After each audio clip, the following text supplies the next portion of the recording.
नमस्कार दोस्तों। आज की वीडियो में आपको बताएंगे साधारण ब्याज को लेकर। साधारण ब्याज 1 वर्ष का, 2 वर्ष या 3 वर्ष का कैसे निकाला जाता है।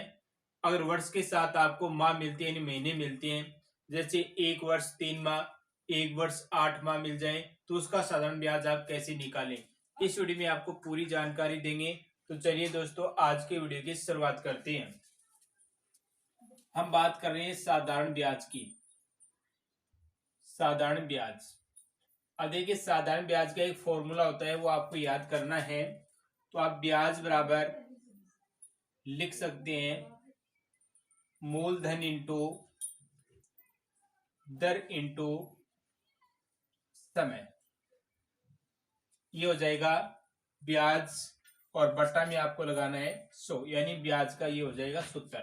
मूलधन यानी जो आपके पास रकम जो आप उधार ले रही हैं या उधार दे रही हैं, दर यानी कितने प्रतिशत आप ब्याज दर ले रही हैं, और समय यानी 1 वर्ष के लिए, 2 वर्ष के लिए, 3 वर्ष के लिए, ये हो जाएगी दर। जैसे मैं आपको पहला एग्जांपल दे रहा हूं, कोई भी मान लीजिए एग्जांपल है, उसमें मूलधन है वो 5,000 रुपए है।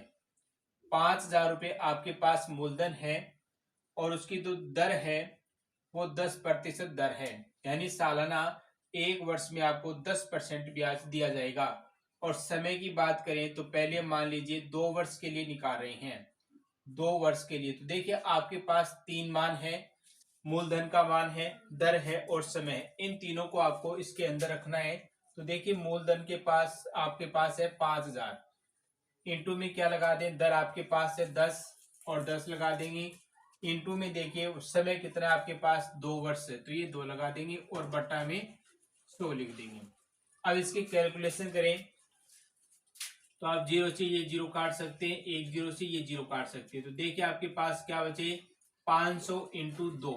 अब 500 को आप 2 से गुणा करेंगे, 1,000 रुपये, यानी इसका 2 साल का जो ब्याज होगा, इसका 5,000 रुपये का 2 साल का ब्याज है वो 1,000 रुपये होगा। तो इस प्रकार से आप साधारण ब्याज है वो 10% की दर से निकाल सकते हैं। जैसे मैं आपको एक एग्जांपल और दे रहा हूं, एक एग्जांपल हमने और लिया, इसमें 10,000 रुपये आपके पास है। मैं इसको मिटा रहा हूं।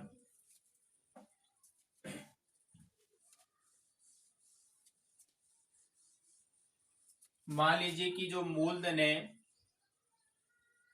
वो 10,000 रुपये है, ये रह गया आपके पास 10,000 रुपये। दर है उसको हम बढ़ाकर थोड़ा ज्यादा कर देते हैं, 20% कर देते हैं। और समय की बात करें तो समय मान लीजिए कि 5 वर्ष है, और इसका आपको क्या निकालना है, साधारण ब्याज निकालना है। तो साधारण ब्याज का आपके पास फॉर्मूला लिखा हुआ है, कुछ नहीं करना है, 10,000 आपको ऊपर लिखने है। इंटू में दर देखिए यहाँ पर कितनी है, 20% आपकी दर है, और इंटू में क्या लगा दे, समय कितना है, 5 वर्ष है। ये मैं साधारण ब्याज बता रहा हूँ आपको, चक्रवर्ती ब्याज का अलग फॉर्मूला होता है। 2 से क्या कर देंगे, 2 0 काट देंगे। जो बची हुई संख्या है उनको आप नीचे लिख के क्या कर दें, मल्टीप्लाई करेंगे। तो आपके पास देखिए 20 को 5 से गुणा करें 100, और इधर भी आपके पास क्या है 100, तो 100 को 100 से गुणा करेंगे तो कितने आ जाएंगे, 10,000 रुपये। यानी आप 10,000 रुपये किसी को उधार देते हैं या लेकर आते हैं, तो 5 साल बाद 20% अगर आपकी ब्याज दर है तो वो रुपये कितना हो जाएगा, 10,000 रुपये हो जाएगा। यानी ये क्या हो जाएगा, ब्याज हो जाएगा। और मूल रकम आपकी कितनी है, 10,000, यानी 5 साल में ये डबल हो रहा है 20% की दर से। तो ये साधारण ब्याज 1 वर्ष, 2 वर्ष, 3 वर्ष या 4 वर्ष निकालने के लिए। अगर आपको कुछ ऊपर महीने दिए मिले तो कैसे निकालें, जैसे हम एक एग्जांपल ले रहे हैं, इसमें हमने एग्जांपल लिया है 8,000 रुपये। जैसे आप मूलधन है वो आपके पास 8,000 रुपये है, ये 8,000 रुपये है। दर की हम बात करें तो दर हमने इसमें 12% ली है। और समय की बात करें तो देखिए समय में थोड़ा परिवर्तन है, 1 वर्ष और 4 माह है, 1 वर्ष और 4 माह। अब देखिए 1 वर्ष का निकालने में तो कोई दिक्कत नहीं आती है, 1 वर्ष होता है तो 1 लिख देंगे समय के स्थान पर।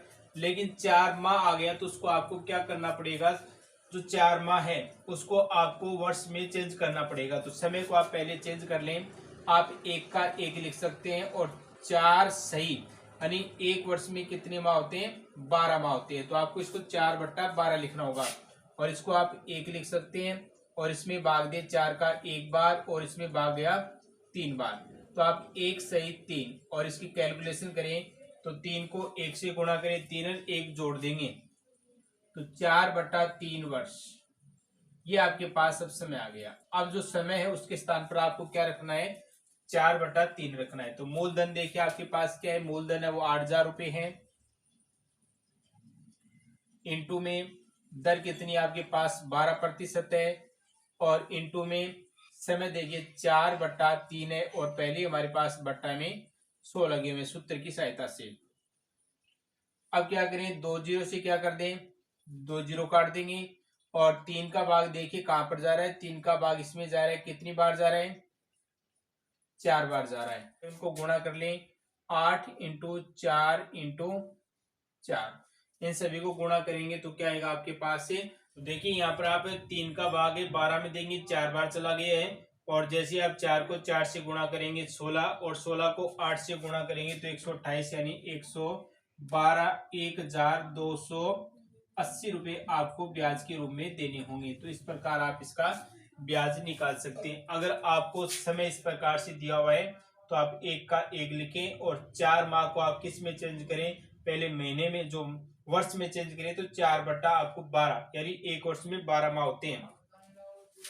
4 का इसमें काट देंगे, 1 बार आ जाएगा और ये आ जाएगा 3 बार। तो 1/3 यानी आपके पास ये संख्या आगे इसको सही करेंगे तो 3 को 1 से गुणा करें 3 और 1 जोड़ देंगे 4।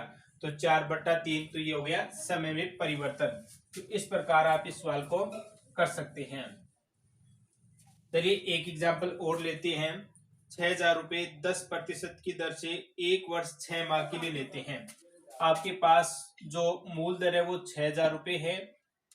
दर की बात करें तो दर आपके पास 10% है और समय की बात करें तो समय आपके पास 1 वर्ष और 6 माह। पहला काम आपको क्या होता है? इसमें वर्ष में चेंज करना होता है। तो कुछ नहीं है, 1 का 1 लिखेंगे, 6 माह तो 6/12 लिख देंगे। इसको सरल करेंगे तो 1 का 1 हो जाएगा, 1 बार काट दे 2 बार तो 1/2 और इसको सरल करें तो 2 को 1 से 2 और 3 यानी 3/2 वर्ष हो जाएगा।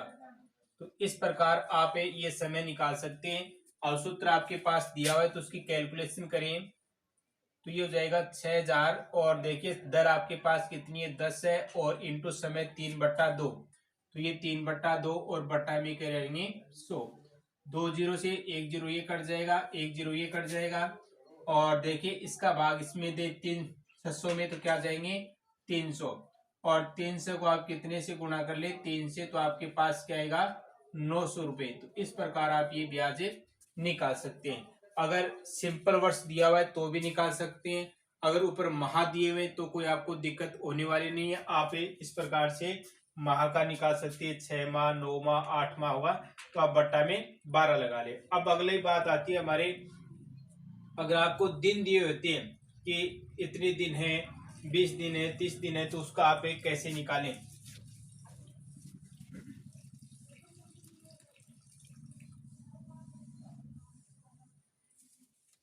तो अगला एग्जाम्पल हमारा रहेगा दिन के ऊपर। तो देखिए 2,000 यहाँ पर रुपए हमने लिए, एक एग्जाम्पल लिया हुआ है, 2,000 रुपए हैं और दर की बात करें तो यहाँ पर दर 15% है और समय की बात करें तो समय यहाँ पर 146 दिन है।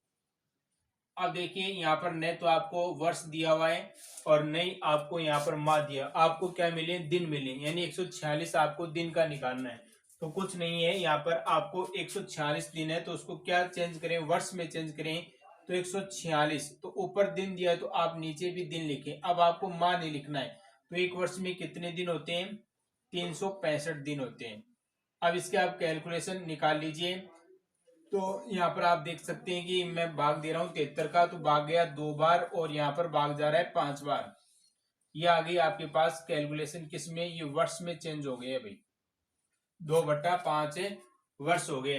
अब आप इसमें रख सकते हैं मान, ये 2000 इंटू दर आपके पास के 15% है और 2/5 रख लेंगे, और बट्टा में सूत्र में क्या है आपके पास 100 था, तो यहाँ से आप 2 जीरो से क्या करते हैं, जो 2 जीरो काट देंगे, 5 का भाग देखिए इसमें जा रहा है 3 बार।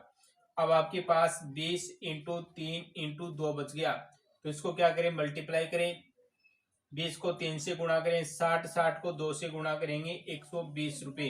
तो आप अगर दिन आपको दिए हैं तो आप इस प्रकार से 365 का भाग देकर कर सकते हैं। अगर आपको काट छांट में दिक्कत आ रही है तो आप ऐसा भी कैलकुलेटर की सहायता से और इंटू में 146 दिन ऊपर लिख दें और बट्टा में 365 लिख दें और इधर 100। अगर इसको कैलकुलेशन करेंगे, ऊपर वाली सारी संख्या करके नीचे वाली सभी संख्याओं का भाग देंगे, तो आपके पास क्या आ जाएगा, मूलधन आ जाएगा। तो इस प्रकार से वर्ष में दिया हुआ है तो निकाल सकते हैं, अगर वर्ष के ऊपर माह दिए हुए तो निकाल सकते हैं, अगर आपके पास दिन है 20 दिन, 25 दिन, 150 दिन, 250 दिन, जो भी दिन है उनका आप इस प्रकार से साधारण ब्याज निकाल सकते हैं। अगले पार्ट में इसी के सवाल आपको बताएंगे, तो आप हमारे चैनल के साथ बने रहें।